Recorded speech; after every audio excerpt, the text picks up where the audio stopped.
If you're watching this right now, it's no accident.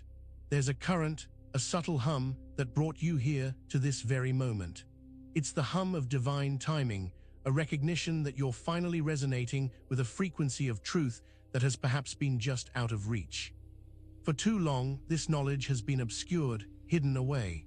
But ancient wisdom, whispered through texts like the Kybalion and etched into the very fabric of reality, speaks of universal laws that govern our existence.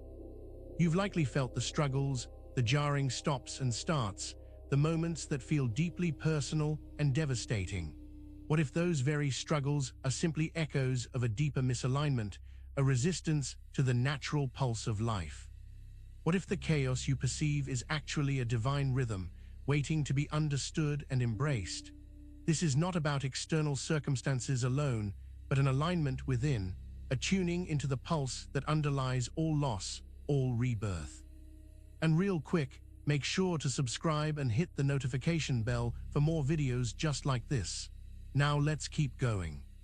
This moment is a testament to a grander design. You didn't stumble upon this video by random chance. The universe, in its infinite wisdom, orchestrates these encounters. It's a cosmic nudge, a gentle hand guiding you toward a truth that has been waiting for your readiness.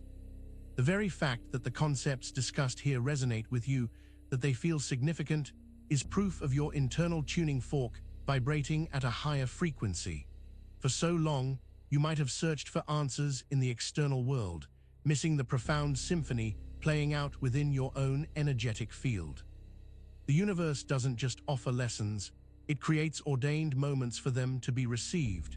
You are not passively observing life, you are an active participant, and your presence here signifies an awakening, a desire to understand the unseen forces shaping your reality. But what happens when this divine timing leads you to a law that most people profoundly misunderstand, a force that dictates the ebb and flow of everything?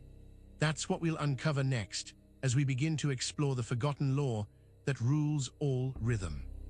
2. The forgotten law, rhythm rules. There's a pulse to existence, a continuous swing between states, a universal breath that dictates the rise and fall of all things. This is the law of rhythm, often overlooked, yet intrinsically woven into the fabric of the cosmos. It's the ebb and flow of tides, the turning of seasons, the beat of a heart. Ignoring this law is like trying to hold back the ocean with your bare hands. Most of us experience life as a series of disconnected events, a chaotic jumble of wins and losses. We celebrate the highs and despair at the lows, rarely seeing the underlying pattern. This law suggests that every perceived extreme is merely a point on a continuous curve, a pendulum swinging through its arc. It's not about finding constant stability, but understanding the nature of the swing itself. But if everything operates on this rhythmic principle, why does it feel like we're always fighting against it, especially when hardship strikes? In the next section, we'll delve into why those painful moments often feel so intensely personal, and what that feeling truly signifies. That gut-wrenching ache, the crushing disappointment, it feels like a direct assault, a targeted strike meant only for you. This is the illusion of personal pain. We build our identities around these moments, weaving them into the narrative of our lives, believing we are uniquely burdened. But the truth is, these are simply points along the universal pendulum's arc. When you hit a low, it's not a failure of you, but a point in the rhythm of existence. Every swing towards adversity is a necessary counterpoint to a previous rise. Think of it as the universe breathing, inhaling deeply before exhaling. The intensity of your pain is often a reflection of how far you've been pulled away from your center, from your natural state of equilibrium. Yet this deeply ingrained feeling of being singled out leads us to fight what we cannot possibly stop. Understanding this disconnect is crucial.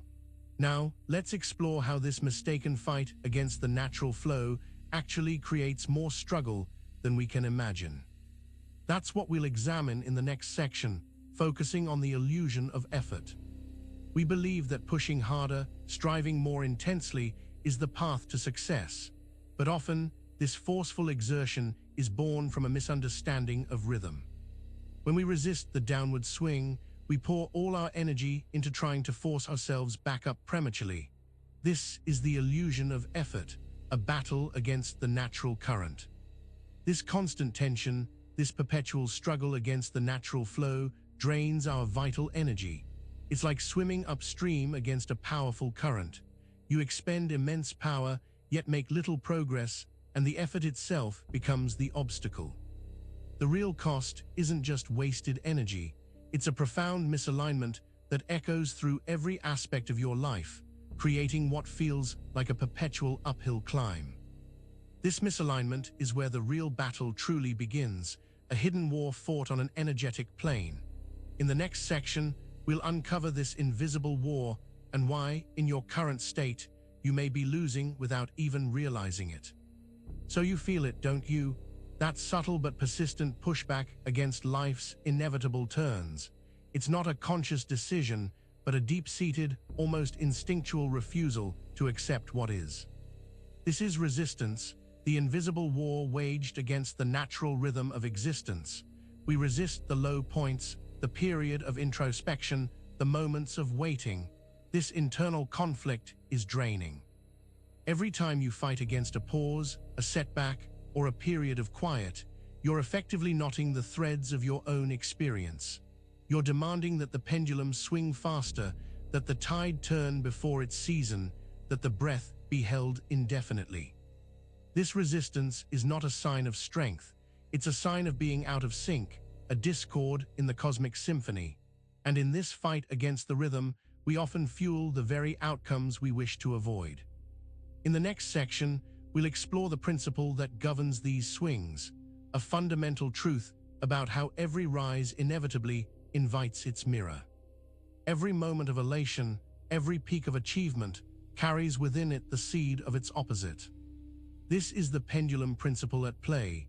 The universe seeks balance, and for every ascent, there must be a corresponding descent.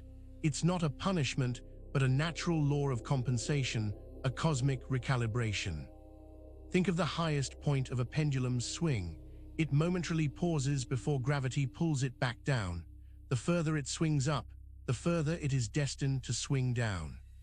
This applies to every aspect of our lives, our emotional states, our financial fortunes, our relationships, even our spiritual growth. A period of immense joy often precedes a time of quiet reflection, and a great loss can pave the way for profound new beginnings. Understanding this principle is the first step toward regaining equilibrium. But knowing that the swing is inevitable doesn't mean we're doomed to be tossed about by it. There's a mastery to be found. In the next section, we'll unlock the forgotten methods for neutralizing this powerful swing. The key isn't to stop the pendulum's swing, that's an impossible feat. Instead, mastery lies in learning to glide with it, to become fluid rather than rigid. This is the forgotten art of neutralizing the swing, of finding stillness within the motion. It's not about eliminating the highs and lows, but about shrinking the amplitude of your emotional and energetic swings. How do we achieve this? By cultivating a state of inner equilibrium, a core of calm that remains unshaken regardless of external fluctuations. This is achieved through a deep understanding and intentional practice of detachment. It means acknowledging the joy without clinging to it and facing the sorrow without succumbing to despair. You learn to witness the swing rather than be the swing. This inner stillness is accessible to everyone, but it requires looking inward. Inside each of us, there is a different kind of cycle at play, a spiritual weather system. In the next section, we'll uncover these inner seasons and how they reflect the cosmic rhythm. Just as the external world cycles through spring, summer, fall, and winter, your inner landscape also experiences its own seasons. These are not literal but energetic phases, cycles of growth, fruition, rest, and renewal. Understanding your inner seasons allows you to anticipate shifts, to know when to push and when to rest, when to blossom and when to retreat. Experiencing a period of intense outward activity and growth might be your inner summer. When you feel a natural pull towards introspection, stillness, and letting go, it's akin to your inner autumn. These phases are crucial for spiritual development, reflecting the universal law of rhythm on a personal level. Clashing with your current inner season is like trying to force a tulip to bloom in the dead of winter. When we ignore these internal cues, or when our outer life creates imbalances, it can lead to a very specific, yet common, form of self-destruction. In the next section, we'll explore how even a high vibration can trigger its own collapse. There's a captivating trap many fall into: ascending to a high vibration, feeling incredible, and then, inexplicably, crashing back down. This is euphoric self-sabotage. It happens when we achieve a state of heightened consciousness or joy, but haven't integrated the necessary foundational work to sustain it. The pendulum swings back with brutal force because the anchor wasn't deep enough. Imagine building a beautiful house on sand. The structure might be magnificent, but the slightest tremor can bring it all down. Similarly, a temporary rush of positive energy without genuine root in balanced understanding is unsustainable. The universe, in its quest for equilibrium, will inevitably pull you back towards balance, and if that balance wasn't anchored in true inner alignment, the fall can be devastating. This precarious state often stems from a misunderstanding of how true spiritual texts convey their wisdom. In the next section, we'll look at a specific ancient source, the Emerald Tablet, to uncover a hidden warning about the nature of our reality. The Emerald Tablet, a text revered for centuries, holds profound alchemical secrets. One of its most crucial, yet often overlooked, pronouncements warns us that that which is below is like that which is above, and that which is above is like that which is below. This isn't just a poetic phrase. It's a direct revelation about the nature of correspondence and a subtle warning about our perceptions. It tells us that our external reality is a direct mirror of our internal state. But it also implies that the external world, with all its apparent solidity, is not the ultimate truth. It's a reflection, a higher dimensional projection made manifest. The trap lies in becoming so engrossed in the reflection, in the below, that we forget to tend to the above that creates it. This leads us to mistake the echo for the source. And this is precisely where we often fall into error, mistaking the echoes of our inner world for reality itself. In the next section, we'll dive into how this misperception unfolds, revealing that reflection isn't the ultimate truth, but rather a memory of frequency. Your experiences, your circumstances, the people in your life, they are all reflections. They aren't the source of your reality, but rather the visible manifestation of your inner state, your energetic frequency. When you misinterpret these reflections as solid, unchangeable truths, you become a prisoner to them. You believe the mirror is the person, or the problem, or the opportunity, rather than seeing it as a dynamic replay of what's already within you. This is why affirmations alone can feel hollow, why simply wishing for change is often ineffective. If your internal frequency hasn't shifted, the external reflection will remain stubbornly the same. The Emerald Tablet's wisdom points to this. The above must shift for the below to truly change. What you are witnessing externally is a remembering, an imprint of the energetic signature you've been broadcasting. This constant broadcast creates a subtle pressure, a desire to force things into place. But trying to control the reflection without changing the source has its own dangerous consequences. In the next section, we'll explore the hidden cost associated with this kind of forced alignment. When we try to manipulate our external circumstances to create a desired outcome without addressing the underlying energetic vibration, we are essentially trying to force the flow. This is a deeply exhausting and counterproductive endeavor. It's like trying to steer a river by pushing the water upstream. The river's nature is to flow downwards, and your life's rhythm has its own inherent direction. This forced effort creates energetic friction, leading to burnout, frustration, and often the exact opposite of what we intended. We become rigid, resistant to the natural unfolding, and this resistance amplifies the discord. The universe responds to your energy, and forcing it creates a jagged, unpleasant frequency. It's the difference between a smooth, harmonious melody and a series of jarring, disconnected notes. Ultimately, this struggle highlights a deeper issue, the presence of something that needs to be cleared.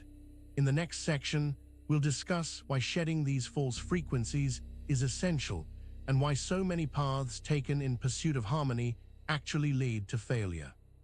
There's often a profound sense of catharsis that comes when we finally let go, when we stop fighting the current and surrender to the river's flow. For some, this surrender might feel like losing everything. Old attachments, outdated beliefs, relationships that no longer serve, they begin to fall away, not through force, but through the natural process of alignment. This isn't destruction, it's a necessary shedding. When you're deeply out of sync with your natural rhythm, the universe often orchestrates a powerful recalibration.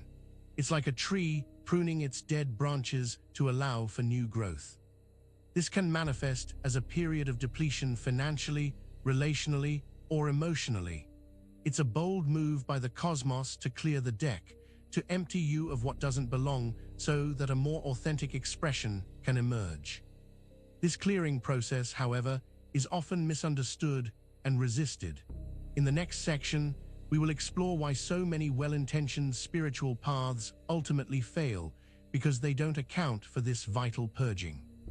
Many well-meaning individuals embark on spiritual journeys seeking peace and fulfillment, but their efforts often fall short because they neglect a crucial step: purging false frequencies. They learn techniques, adopt philosophies, and seek external validation, but they fail to recognize and release the energetic imprints that are no longer serving them. These are the energetic echoes of past traumas, societal conditioning, and limiting beliefs that cling to our vibrational field. These false frequencies act like static on a radio signal, distorting the message and preventing clear reception of divine guidance.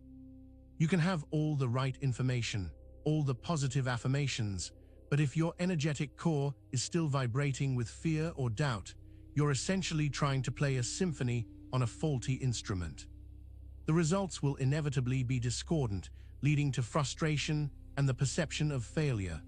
True spiritual progress isn't just about acquiring new knowledge, it's about a deeper process of transformation. In the next section, we will explore how this transformation occurs, not through mere learning, but through a powerful experience of initiation. The path to spiritual growth and ascension is often misunderstood as a linear accumulation of knowledge. We believe that by consuming more information, attending more seminars, and reading more books, we will somehow elevate ourselves. But true advancement doesn't come from intellectual understanding alone. It arrives through sacred initiation. Information can inform, but only initiation can transform. Initiation is an experience, a deep, often challenging, rite of passage that fundamentally alters your energetic signature.